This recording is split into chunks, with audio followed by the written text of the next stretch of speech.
So মোটা থেকে আলোচনা হচ্ছিল যে ফাইনাল পরীক্ষার মধ্যে কী কী প্রশ্ন আসে। সো প্রিভিয়াস ক্লাসে হিস্ট্রি টেকনিক নিয়ে কথা হচ্ছিল। এই ক্লাসে আমরা জেনারেল এক্সামিনেশন থেকে কী কী প্রশ্ন আসে সেগুলো নিয়ে একটু কথা বলি। সো সাধারণত জেনারেল এক্সামিনেশনে আমরা কী কী ফাইন্ডিংস পেতে পারি এবং কোন ফাইন্ডিংসের কারণগুলো কী সেটাই আসলে মোটা দাগে জানতে চাওয়া হয়। তাহলে এক এক করে আসি।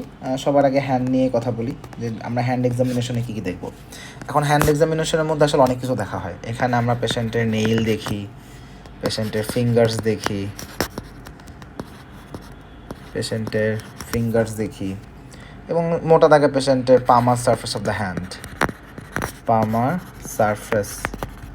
হ্যান্ড, আমরা কি ডর্সাল সারফেস দেখি? উত্তর হচ্ছে ডর্সাল সারফেসও দেখা উচিত। কেন উচিত সেটা আমি বলছি। সো এক এক করে আসি। যদি আমি নেইলের কথা বলি, নেইলে আমরা কী কী দেখতে পাই?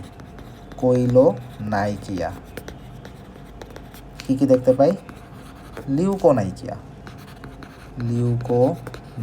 আমরা সবাই জানি আমরা কোইলোনাইকিয়াটা আয়রন ডেফিসিয়েন্সি অ্যানিমিয়াতে পাই। একটা প্রশ্ন অনেককে হয়তো বা চাইলে সাল্লা করতে পারে, একটু অ্যাডভান্স লেভেলের কোশ্চেন, সেটা হচ্ছে কোইলোনাইকিয়ার স্টেজ কয়টা। কোইলোনাইকিয়ার কিন্তু টোটাল 3টা স্টেজ। প্রথম early stage, moderate stage, advance stage. অবশ্যই এটাকে আরও ভেঙে ভেঙে বলা যেতে পারে, যেটা আর্লি স্টেজ বা ফার্স্ট স্টেজ সেটা হচ্ছে স্টেজ অফ ব্রিটেলনেস। সেকেন্ড যে স্টেজ সেটা হচ্ছে স্টেজ অফ ফ্ল্যাটেনিং। অ্যান্ড থার্ড যে স্টেজ সেটা হচ্ছে স্টেজ অফ স্পুনিং। তাহলে প্রথমে ব্রিটল, তারপরে ফ্ল্যাটেনিং, তারপরে স্পুনিং, এইভাবে 3টা স্টেজে কোইলোনাইকিয়াটা আসলে আলটিমেটলি হইতে দেখি আমরা। So spooning of the nail bed এটা আসলে একদম লাস্ট অ্যাডভান্স স্টেজ। শুরুতে একটু ব্রিটল নেল হবে, তারপরে ফ্ল্যাটেনিং হবে, তারপরে স্পুনিং হবে। সো কোইলোনাইকিয়াটা এটা। এরপর সে লিউকোনাইকিয়া। মোটা দাগে লিউকোনাইকিয়াটা ক্রনিক লিভার ডিজিজে দেখা যায়, বা হাইপো অ্যালবুমিনেমিয়া যদি ডেভেলপ করে সেখানেও আসলে আমরা লিউকোনাইকিয়া আসলে পেতে পারি। এখন কোইলোনাইকিয়াতে অনেক সময় স্যার বলতে পারে আয়রন ডেফিসিয়েন্সি অ্যানিমিয়া বাদে আর কেন কোইলোনাইকিয়া হইতে পারে। তাহলে কোইলোনাইকিয়ার আয়রন ডেফিসিয়েন্সি অ্যানিমিয়া বাদে আর কিছু রেয়ার কিছু কজ আছে। যেমন একটা হইতে পারে প্লামার ভিনসন সিনড্রোম, একটা হচ্ছে প্লামার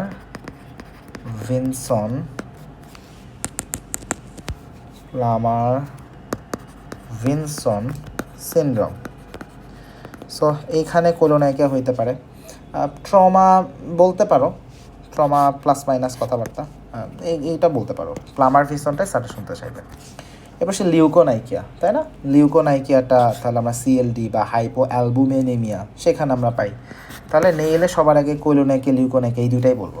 এর বাইরে নেল থেকে আর কোনো ইনফরমেশন আমরা পাই? এটা হচ্ছে হ্যাঁ, যে সকল পেশেন্টের সোরিয়াসিস থাকে অথবা সোরিয়াটিক আর্থ্রাইটিস। এখন দেখো সোরিয়াটিক আর্থ্রাইটিস কমনলি তোমার মাথায় কী আসে যে একটা পেশেন্টের সোরিয়াসিস হয়েছে তারপরে আর্থ্রাইটিস ডেভেলপ করছে। ব্যাপারটা কিন্তু অলওয়েজ এরকম না। এমনও হইতে পারে পেশেন্টের আগে সোরিয়াটিক আর্থ্রাইটিস হয়েছে, তারপরে ক্লিনিক্যালি সোরিয়াসিস প্রেজেন্ট করছে। মানে প্রথমে পেশেন্ট আর্থ্রাইটিস ডেভেলপ করছে, তারপরে তার সোরিয়াসিসের ফিচার ডেভেলপ করছে, এরকমও হইতে পারে। তাহলে দেখো এই যে সোরিয়াটিক আর্থ্রাইটিস বা সোরিয়াসিস, এই দুইটা জায়গাতে এই পেশেন্টের নেইল চেঞ্জ হতে পারে। আমরা এখানে পেশেন্টের পিটেড নেইল পেতে পারি। তাহলে পিটেড নেইলস ইন সোরিয়াসিস, তাহলে এটা আমাদের নেইলের এই চেঞ্জ আমরা আসলে পেতে পারি। তাহলে নেইলে আমরা এগুলো দেখলাম। আচ্ছা, ফিঙ্গারে আসি। বেসিক্যালি ফিঙ্গারে আমরা আসলে কী দেখতে পাই? সো এখানেও সহজ কথা, সেটা হচ্ছে রিউমাটয়েড আর্থ্রাইটিস অথবা যদি সোরিয়াটিক আর্থ্রাইটিস, এই সকল জায়গায় আমরা দেখব যে ফিঙ্গারে there is features of inflammation বা ডিফর্মিটি। হ্যাঁ, তাহলে ফিঙ্গারের এখানে কিছু ডিফর্মিটি থাকতে পারে। রিউমাটয়েড আর্থ্রাইটিসে আমরা জানি আমাদের বেশ কিছু ডিফর্মিটি থাকে, তাই না? সোয়ান নেক ডিফর্মিটি, বুটেনিয়ার ডিফর্মিটি, হ্যাঁ, তারপরে হচ্ছে গিয়ে জেড ডিফর্মিটি। তাহলে এই ডিফর্মিটিসগুলো কিন্তু ফিঙ্গারে দেখতে পাওয়া যাচ্ছে। ইনফ্যাক্ট সোরিয়াটিক আর্থ্রাইটিস সেখানেও কিন্তু টেলিস্কোপিক ফিঙ্গার দেখা যায়। তাহলে ডিফারেন্ট টাইপস অফ ডিফর্মিটি সেখানে থাকতে পারে। তাহলে সেটা ফিঙ্গারে দেখে আমি কিন্তু বুঝতে পারছি। আবার দেখা যাচ্ছে অনেক পেশেন্টের ক্ষেত্রে রাইনাউস ফেনোমেনন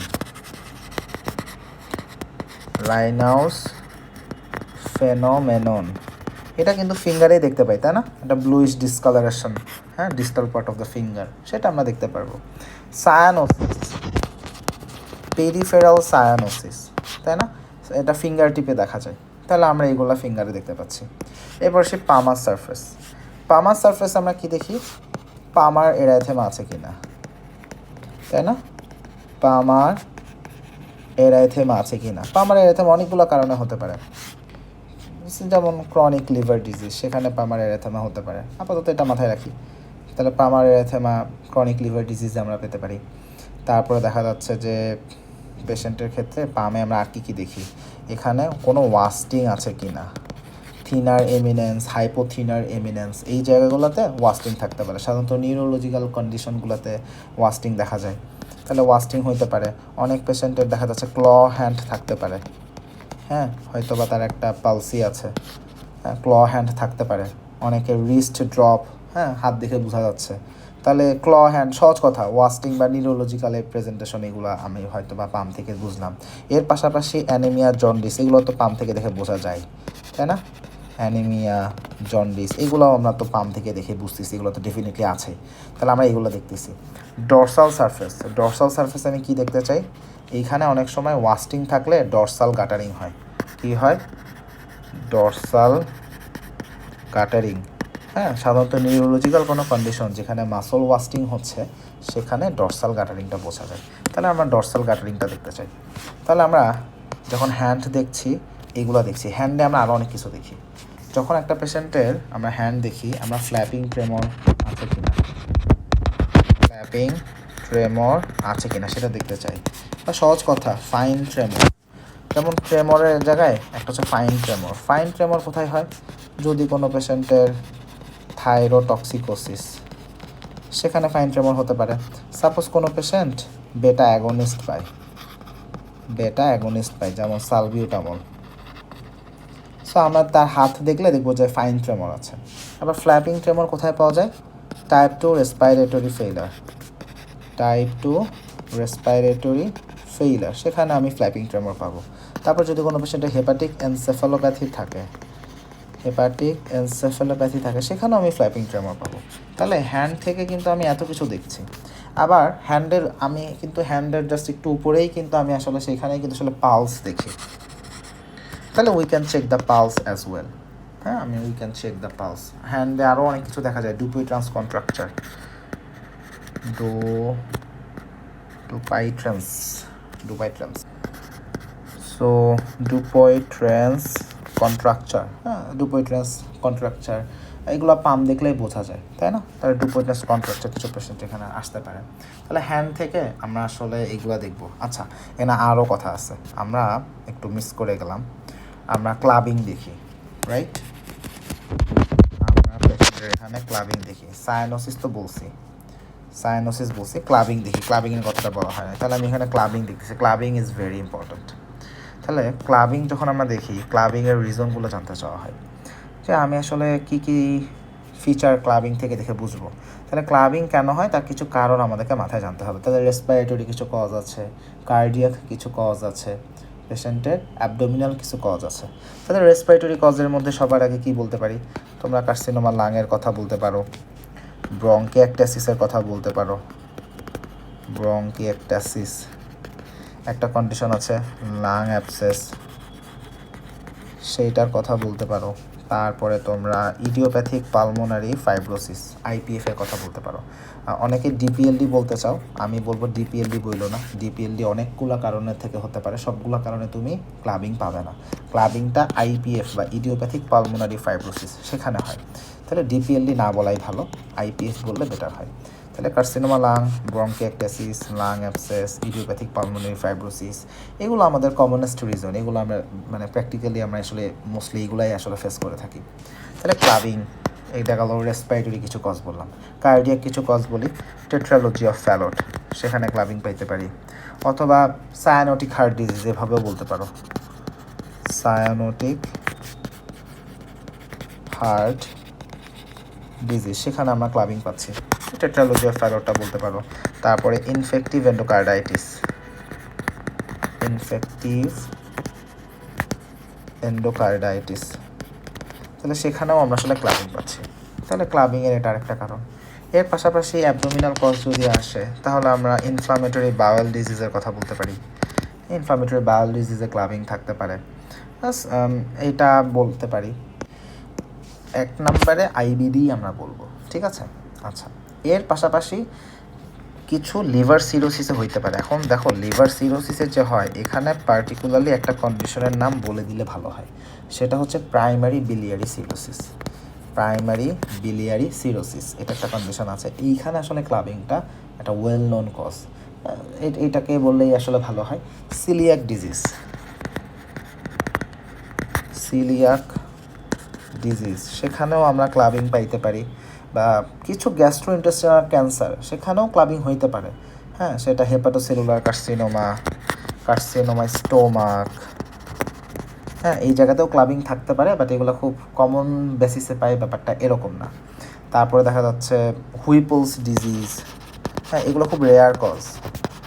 হুইপলস ডিজিজ এগুলো খুব রেয়ার কজ, প্লাস মাইনাস। তবে তুমি পরীক্ষায় আইবিডি বলো, সিলিয়াক ডিজিজ বলো, হ্যাঁ প্রাইমারি বিলিয়ারি সিরোসিস বলো, এই হেপাটোসেলুলার কার্সিনোমাটা পরের দিকে বলো আর কি, তাহলে এইগুলোকে আমরা আসলে ক্লাবিংয়ে রিজনের মধ্যে এইগুলোকে আসলে নিয়ে আসতে পারি।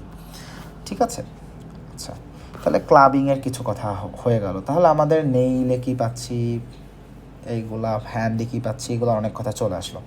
আচ্ছা এরপরে আমরা ফেস দেখতে চাই।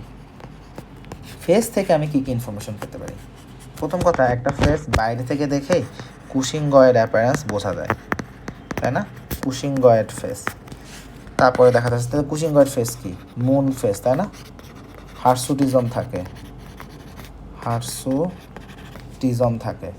তাহলে নর্মালি হার্সুটিজমটা চোখে পড়ে, একটা মুন ফেস, হ্যাঁ মুন ফেস থাকবে, তাহলে চোখে দেখেই এটা বোঝা যায়। আবার দেখা যাচ্ছে যে হেপাটিক ফেসেস, হেপাটিক ফেসেস আমরা দেখবো সেখানে পিন্সড নোজ, পিন্সড নোজ। তারপর সেখানে আমরা দেখবো যে টেম্পোরাল ওয়াস্টিং, টেম্পোরাল ওয়াস্টিং, একটা মাডি কমপ্লেক্সন অনেক সময় মনে হয়, একটা মাডি কমপ্লেক্সন। হ্যাঁ তাহলে সিএলডিতে আমরা এগুলো আসলে হেপাটিক ফেসেস পাইতে পারি। তাহলে cushingoid face in Cushing syndrome, hepatic facies in CLD, তাহলে এইগুলো আমরা, হ্যাঁ ম্যালার প্রমিনেন্স, ম্যালার প্রমিনেন্স, হ্যাঁ তাহলে এইগুলো আমরা আসলে তাহলে পাচ্ছি। তাহলে ফেস থেকে কিন্তু এটা দেখে বোঝা যায়। আবার ফেস বললে কিন্তু আসলে আমরা কিন্তু এই যে অ্যানিমিয়া, জন্ডিস আমরা কিন্তু ফেস থেকে দেখছি, তাই না? আমরা যে লোয়ার পালপেবল কনজাংটিভা দেখি বা আপার বালবার স্ক্লেরা দেখি, হ্যাঁ অ্যানিমিয়া দেখছি লোয়ার পালপেবল কনজাংটিভা থেকে, হ্যাঁ জন্ডিস দেখছি আপার বালবার স্ক্লেরা থেকে।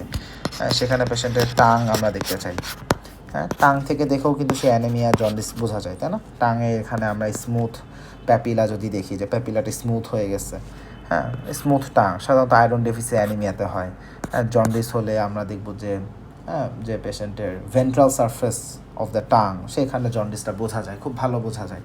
তাহলে আমরা টাং দেখি, অনেক সময় টাঙে ইনফেকশন থেকে স্ট্রবেরি টাং হইতে পারে, হ্যাঁ স্ট্রবেরি টাং। তাহলে স্ট্রবেরি টাংটা আমরা পাচ্ছি। স্কারলেট ফিভার হলে এটা দেখা যায়, স্কারলেট ফিভার। তাহলে স্কারলেট ফিভারে আমরা আসলে পাইতে পারি। এটা কি ডাবল টি নাকি সিঙ্গেল টি না ডাবল টি, চেক করে নিব একটু বানানটা। তাহলে এগুলো আমার টাং থেকে দেখে আমরা এগুলো বুঝতে পারি। আবার দেখো আমি যখন টাং দেখি, অনেক পেশেন্টের ক্ষেত্রে ওরাল থ্রাশ থাকতে পারে। এখন দেখো ওরাল থ্রাশ বা ওরাল ক্যান্ডিডিয়াসিস একই কথা। এখন দেখো ওরাল থ্রাশ কেন হতে পারে? একটা পেশেন্ট যদি ইমিউনো সাপ্রেসড হয়, ইমিউনো সাপ্রেসড হয়, হ্যাঁ সেখান থেকে তার ওরাল থ্রাশ হতে পারে। সেটা হতে পারে পেশেন্টের লং স্ট্যান্ডিং ডায়াবেটিস মেলাটাস আছে, অথবা হইতে পারে পেশেন্ট লং স্ট্যান্ডিং স্টেরয়েডস পায় বা ইমিউনোসাপ্রেসিভ কোনো একটা ওষুধ সে হয়তো বা পাচ্ছে। তাহলে ওরাল থ্রাশ আমরা ফ্রিকুয়েন্টলি পাই। তাহলে আমরা কিন্তু এগুলো আসলে চেক করি, হ্যাঁ তাহলে আমরা হচ্ছে এগুলো দেখতেছি। অ্যাঙ্গুলার চিলোসিস থাকতে পারে অনেক পেশেন্টের ক্ষেত্রে, হ্যাঁ তারপরে তাহলে এই প্রেজেন্টেশনগুলো হতে পারে। ঠিক আছে, তাহলে আমরা ফেস দেখলাম। ফেস দেখার পরে আচ্ছা ফেসে আরও কথা আছে। ফেসে আমরা কি দেখি? Features of hypothyroidism, features of hyper thyroidism. যদি কোনো পেশেন্টের হাইপার থাইরয়েডিজম থাকে তাহলে কি দেখব? পেশেন্টের লিড ল্যাগ, লিড রিট্র্যাকশন, এইগুলো আমরা তো দেখতে পারি। তারপরে আমরা দেখব পেশেন্টের এখানে এক্সোফথ্যালমাস আছে কি না, এক্সোফথ্যালমাস আছে কি না। তাহলে আমরা ফিচার্স অফ হাইপার থাইরয়েডিজম এইগুলো দেখতে চাই। পেশেন্টের যদি হাইপোথাইরয়েডিজম থাকে সেখানেও পেশেন্টের ক্ষেত্রে আমরা কি এক্সপেক্ট করি, অনেক সময় দেখা যায় লস অফ আইব্রোটা ল্যাটারাল 1/3 রিজিয়নে ওই দিকে একটু লস হতে থাকে, তাহলে আমরা হাইপোথাইরয়েডিজম এরকম পেতে পারি। অনেক পেশেন্ট এখানে হেয়ার লসের ফিচার থাকে। আবার দেখো আরও কন্ডিশনের নাম বলতে পারি, যেমন সাপোজ এসএলই পেশেন্টের ফেসে একটা বাটারফ্লাই র্যাশ থাকে। তাহলে এসএলই পেশেন্ট এখানে বাটারফ্লাই র্যাশ থাকছে, তাহলে আমি একটা ফেস থেকে কিন্তু আসলে অনেক ইনফরমেশন পাই। আবার টাঙের কথা বলতেছিলাম, টাং থেকে দেখো আরও কত কিছু বলা যায়। টাঙের এখানে পেশেন্টের দেখা যাচ্ছে নিউরোলজিক্যাল অনেক কন্ডিশনে টাঙে আমি প্রেজেন্টেশন পাইতে পারি। যেমন সাপোজ কোনো পেশেন্টের মোটর নিউরন ডিজিজ আছে, এমএনডি, হ্যাঁ, টাঙে ওয়াস্টিং থাকতে পারে। আবার দেখা যাচ্ছে অনেক পেশেন্টের ক্ষেত্রে কি হতে পারে, ক্র্যানিয়াল নার্ভ পালসি হইতে পারে না, হাইপোগ্লোসাল নার্ভ পালসি। এখন সেটা আপার মোটর হোক বা লোয়ার মোটর হোক, যেটাই হোক না কেন, টাং কিন্তু ডেভিয়েটেড হয়ে যাবে। তাহলে হাইপোগ্লোসাল নার্ভ পালসি থেকে টাং ডেভিয়েশন হতে পারে। এদিকে ওয়াস্টিং থাকতে পারে, হ্যাঁ, ফ্যাসিকুলেশন থাকতে পারে, ওয়াস্টিং, ফ্যাসিকুলেশন এগুলো হতে পারে। তাহলে ফেস থেকে এগুলো দেখতেছি। দেখো ফেস থেকে আরও অনেক কিছু দেখা যায়। ফেস থেকে ক্র্যানিয়াল নার্ভ 7 পালসি বোঝা যায়। ফেস দেখে cranial nerve 7 palsy, facial nerve palsy আমরা আসলে দেখতে পাই, তাই না? তাহলে একটা পেশেন্টের ফেস এক্সামিনেশন করলে ফেসিয়াল নার্ভ পালসি খালি চোখে দেখেই কিন্তু ইউনিল্যাটারাল যদি হয় দেখবা যে angle of the mouth deviated, তাই না? তাহলে দেখো আমরা কিন্তু আসলে ফেস থেকে অনেক ইনফরমেশন আসলে পেতে পারি। তারপরে ফেসে সায়ানোসিস বোঝা যায়, হ্যাঁ, ফেসে আমি দেখবো tip of the nose, tip of the ear বা ইয়ার লোব, তারপরে অ্যারাউন্ড দ্য মাউথ, হ্যাঁ, টাঙেও সায়ানোসিস বোঝা যায়। তাহলে এইগুলো আমরা আসলে দেখতেছি। তাহলে আমি সায়ানোসিস এগুলো ফেস থেকে আমি আসলে অনেক ইনফরমেশন পেলাম, তাই না? তাহলে টাং থেকে কী কী পাই, এটা কিন্তু পরীক্ষাতে বারবার কোশ্চেন আসছে। তাহলে এগুলো সব কিছু বলতে হবে। অ্যানিমিয়া দেখবো, জন্ডিস দেখবো, সায়ানোসিস দেখবো, ওয়াস্টিং দেখবো, থ্রাশ আছে কিনা সেগুলো দেখবো, any deviation of the tongue সেগুলো সব দেখবো। এগুলো সব কিছু এখানে চলে আসবে। ঠিক আছে, নেইল এক্সামিনেশন, টাং এক্সামিনেশন এগুলো পরীক্ষায় মাল্টিপল টাইমস। হ্যান্ড এক্সামিনেশন, ক্লাবিংয়ের কথা তো বললাম। আচ্ছা, এরপরে যেটা আসবে সেটা হচ্ছে এডেমা। এখন দেখো এডেমাটা যখন আসে, এডেমাতে আসলে দুইভাবে আলোচনা হতে পারে। একটা হচ্ছে পিটিং এডেমা, একটা হলো নন পিটিং এডেমা। আবার দেখো এডেমা নিয়ে আরও একভাবে কথা বলা যেতে পারে। একটা হচ্ছে বাইল্যাটারাল এডেমা, একটা হচ্ছে ইউনিল্যাটারাল এডেমা। তাহলে দেখো 1-1 করে আসি। তাহলে আগে বায়োল্যাটারাল এডেমার কথা বলি, কারণ এটাই সবচেয়ে কমনলি আমরা দেখি। তাহলে একটা পেশেন্টের বায়োল্যাটারাল লেগ এডেমা কেন হতে পারে? তাহলে দেখো আমরা একটা পেশেন্ট পেতে পারি, পেশেন্টের কনজেস্টিভ কার্ডিয়াক ফেইলার আছে, পেশেন্টের নেফ্রোটিক সিনড্রোম আছে, পেশেন্টের কোনো কারণে হাইপোঅ্যালবুমিনেমিয়া কেন, সেটা সিএলডি থেকেও হইতে পারে, নেফ্রোটিক সিনড্রোম থেকেও হইতে পারে, পেশেন্টের হয়তো বা ম্যাল অ্যাবজর্পশন সেখান থেকেও হইতে পারে। তাহলে হার্ট ফেইলার, হ্যাঁ, পেশেন্টের সিএলডি, হ্যাঁ, নেফ্রোটিক সিনড্রোম, সিকিডি পেশেন্ট, হ্যাঁ, তাহলে এগুলো সব জায়গাতে আমি আসলে বায়োল্যাটারাল লেগ এডেমা আসলে পাচ্ছি। তাহলে heart failure, renal failure, liver failure, হ্যাঁ, এইদিকে নেফ্রোটিক সিনড্রোম, ম্যাল অ্যাবজর্পশন, পেশেন্ট আমাদের কাছে এখানে বায়োল্যাটারাল লেগ এডেমা নিয়ে আসতেই পারে। আচ্ছা, তাহলে এগুলো সবগুলো কিন্তু পিটিং, এগুলো সবগুলাই পিটিং এডেমা। এবার আসি ইউনিল্যাটারাল এডেমা কেন হইতে পারে? একটা হইতে পারে ডিপ ভেইন থ্রম্বোসিস, একটা হতে পারে সেলুলাইটিস। যদিও সেলুলাইটিস নিয়ে আমার একটু কথা আছে, সেটা হচ্ছে সেলুলাইটিস পেশেন্ট সার্জারি ওয়ার্ডে বেশি যায়। আমি মেডিসিন ওয়ার্ডে সেলুলাইটিস খুব কমই দেখছি। আমি যত সেলুলাইটিসের পেশেন্ট দেখছি ম্যাক্সিমাম আমি সার্জারি ওয়ার্ডে দেখছি। তো সেলুলাইটিসকে আমি 1 নম্বরে না বলে 1 নম্বরে ডিভিটি বললে বেশি পছন্দ করব। তাহলে ডিভিটিটা ডেফিনেটলি ইউনিল্যাটারাল নিয়ে আসে। এখন ইউনিল্যাটারাল আর কি হইতে পারে? লিম্ফেডেমা। এখন দেখো লিম্ফেডেমা অনেক কারণে হতে পারে। তুমি যদি ফাইলারিয়াসিস বলতে চাও সেটা লিম্ফেডেমার মধ্যেই চলে আসে, ফাইলারিয়াসিস। তাহলে লিম্ফেডেমা ফাইলারিয়াসিস কারণে হতে পারে, বা অন্য যে কোনো কারণে একটা লিম্ফেটিক অবস্ট্রাকশন থেকে এটা হতে পারে। লিম্ফেটিক অবস্ট্রাকশন দেখো অনেক কারণে হতে পারে। তো ইউনিল্যাটারাল লেগ সোয়েলিং এখানে তাহলে এগুলোতে আসতে পারে। এখন দেখো এখানে পিটিং কোনটা, নন পিটিং কোনটা? এই যে লিম্ফেডেমা এইগুলা হচ্ছে নন পিটিং। তারপরে দেখা যাচ্ছে আরেকটা এডেমার কথা আসতে পারে, নন পিটিং এডেমা, সেটা হচ্ছে মিক্সড এডেমা। তাহলে মিক্সড এডেমা যদি থাকে সেখানে নন পিটিং এডেমা থাকে, তাই না? তাহলে আমরা আসলে এডেমার এই ব্যাপারগুলো দেখি। আমাদের পরীক্ষাতে unilateral and bilateral leg swelling থেকে প্রশ্ন আসে। তো ইউনিল্যাটারাল লেগ সোয়েলিংয়ে আমি সবার আসলে ডিভিটিকে মাথায় রাখতে চাই, ডিভিটা বললেই মনে হয় ভালো হয়। সেলুলাইটিস বলো, লিমফেডেমা বলো, নো প্রবলেম অ্যাট অল। তাহলে এইগুলো হচ্ছে আমাদের ইউনিল্যাটারাল লেগ এডেমার কিছু কমন কিছু রিজন, রাইট? আচ্ছা, সায়ানোসিস।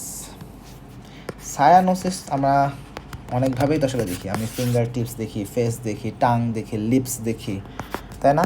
আমি পেশেন্টের লিপ দেখি, আমি পেশেন্টের টাং দেখি, আমি পেশেন্টের ফেস দেখি, আমি পেশেন্টের ফিঙ্গার্স দেখি, তাই না? সেন্ট্রাল পেরিফেরাল সব কিছু দেখি। এখন একটা পেশেন্টের সায়ানোসিস আসলে কেন হয়? তাহলে সায়ানোসিসের মধ্যে কথা হচ্ছে একটা হচ্ছে সেন্ট্রাল সায়ানোসিস, একটা হচ্ছে পেরিফেরাল সায়ানোসিস।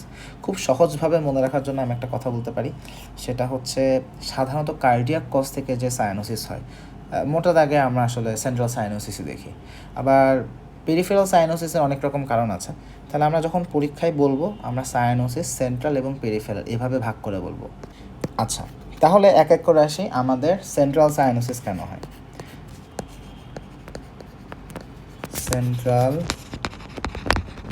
সায়ানোসিস, তাহলে সেন্ট্রাল সায়ানোসিস যদি রেসপিরেটরি কজগুলোকে নিয়ে আসি, তাহলে সেইখানে একটা হইতে পারে যে, আমি ধরে ধরে আসি, সাপোজ রেসপিরেটরি ট্র্যাক্টের একটা অ্যাকিউট একটা ব্লকেজ হলো, হ্যাঁ, সেটা হইতে পারে চোকিং থেকে, তাহলে সেটা চোকিং থেকে হইতে পারে, হ্যাঁ, বা ভোকাল কর্ডের ওখানে যদি একটা সোয়েলিং হয়, হ্যাঁ, ক্রোপ ক্রোপ বলা হয়, বা এপিগ্লটাইটিস বলে আরও ভালো হয় মনে হয়, এপিগ্লটাইটিস, হ্যাঁ, এপিগ্লটাইটিসটা বললেই ভালো হয়, ক্রোপটা অনেকটা মানে বাংলা কথার মতো হয়ে যায়। তাহলে চোকিং, এপিগ্লটাইটিস।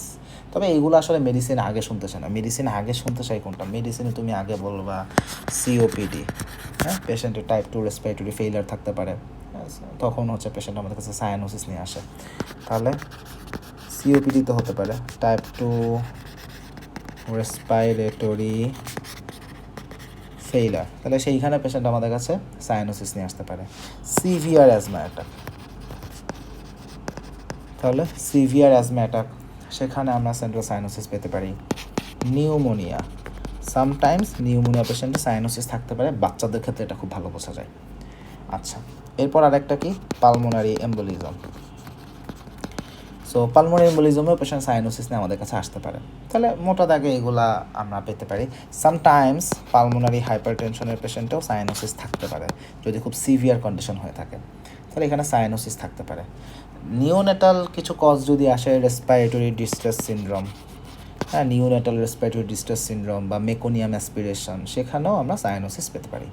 তাহলে এগুলো গেলো মোটা দাগে কিছু হার্ট কজ। এবার আসি কার্ডিওভাস্কুলার কজ। কার্ডিওভাস্কুলার কজে কমনলি আমরা কোনটা পাই? কমনলি হচ্ছে tetralogy of Fallot, TOF patient খুব কমন। টেট্রালজি অফ ফ্যালট এটাতেই সবচেয়ে কমনলি থাকে, এটাকেই বলবো। আরেকটা নাম বলতে পারো transposition of the great arteries, transposition of great arteries. আসলে টফটাই কমন, এটা খুব রেয়ার একটা কন্ডিশন। এর বাইরে আরও কিছু নামটাম আছে, ট্রাইকাসপিড অ্যাট্রেশিয়া, হ্যাঁ, ট্রাঙ্কাস আর্টেরিওসাস, এইগুলো আসলে এক্সট্রিমলি রেয়ার কজ, এগুলো আমার মনে হয় বলার দরকার নাই, হ্যাঁ, এগুলা খুব একটা বলা, আমার না বলাই ভালো। তাহলে এইগুলো আমাদের আসতে পারে। আচ্ছা, এর বাইরে আমরা হাই অল্টিটিউড সাপোজ কেউ হিমালয়তে চলে গেছে, হ্যাঁ, মাউন্ট কিলিমাঞ্জারো গেছে, হ্যাঁ, সামটাইমস দেখা যাচ্ছে যে হেরোইন এইগুলা থেকে, ওভারডোজ থেকে, ওগুলা থেকে হইতে পারে। তাহলে এইগুলো হচ্ছে সেন্ট্রাল সায়ানোসিসের বেসিক কারণ। আমরা পরীক্ষায় হাই অ্যালটিটিউডটা একটু মাথায় রাখবো। এবার আসি পেরিফেরাল সায়ানোসিস। পেরিফেরাল সায়ানোসিস কেন হচ্ছে? সো পেরিফেরাল সায়ানোসিসের নাম্বার 1 কোল্ড এক্সপোজার বলা যেতে পারে, যে কোল্ড এক্সপোজার সেইখানে দেখা যাচ্ছে this is the most frequent cause actually. তাহলে কোল্ড এক্সপোজার একটা রাইনাউটস ফেনোমেনন। এখন রাইনাউটস ফেনোমেননের কথা আছে। রাইনাউটস ফেনোমেনন এটা আসলে প্রাইমারি কন্ডিশনও হতে পারে, সেকেন্ডারি কন্ডিশনও হতে পারে। প্রাইমারি মানে শুধু এটাই, আর সেকেন্ডারি কন্ডিশন মানে এটার পেছনে অন্য কোনো একটা কাহিনী আছে, হইতে পারে পেশেন্টের এসএলই আছে, হতে পারে পেশেন্টের রিউমাটয়েড আর্থ্রাইটিস আছে, হইতে পারে পেশেন্টের সিস্টেমিক স্ক্লেরোসিস আছে, কোনো না কোনো একটা কজ হয়তো বা তার কোএক্সিস্টেন্ট অবস্থায় আছে, তাহলে দুইভাবে আসলে আসতে পারে। তারপরে দেখা যাচ্ছে যে সামটাইমস পেশেন্টের ক্ষেত্রে যদি হাইপোভলিমিক শক ডেভেলপ করে সেখানে হইতে পারে, এগুলো আমার মনে হয় আমরা খুব বেশি আগে বলবো না। ক্রায়োগ্লোবিউলিনেমিয়া, এটার কথা আমি বলতে চাই, ক্রায়োগ্লোবিউলিনেমিয়া, এটা সবার লাস্টে বলবো আর কি, এগুলো ওখানে আগের দিকে বলো না। কোল্ড এক্সপোজার বলো, রাইনাস ফেনোমেনন বলো, আমার মনে হয় এটা বললেই মনে হয় ভালো হয়। আর আরও যদি জানতে চাই তখন ক্রায়োগ্লোবিউলিনেমিয়ার কথা বলা যাইতে পারে। তাহলে মোটা দাগে সায়ানোসিসের আমরা বেশ কিছু কারণ আমরা আসলে পাইলাম। এমনি পরীক্ষা যদি জাস্ট 5টা কারণ জিজ্ঞাসা করে, তোমরা definitely severe asthma attack, type 2 respiratory failure, COPD, এগুলোর নাম বলবা, এপিগ্লোটাইটিসের নাম বলো, নিউমোনিয়ার নাম অবশ্যই বলবা, পালমোনারি এম্বোলিজম, পালমোনারি হাইপারটেনশন, এগুলোর নাম বলো, হাই অল্টিটিউডের কথা বলো, টফ অবশ্যই বলবা। টফের পেশেন্টের সায়ানোসিস খুবই প্রমিনেন্ট, খুব ভালো মতো দেখে বোঝা যায়, ভেরি কমন থিং। ঠিক আছে, আমরা এই ক্লাস আলোচনাটা এখানে শেষ করে দিব। আমাদের পালস, লিফ নোড, এইগুলো নিয়ে আমরা ইনশাল্লাহ নেক্সট ক্লাসে কথা বলবো।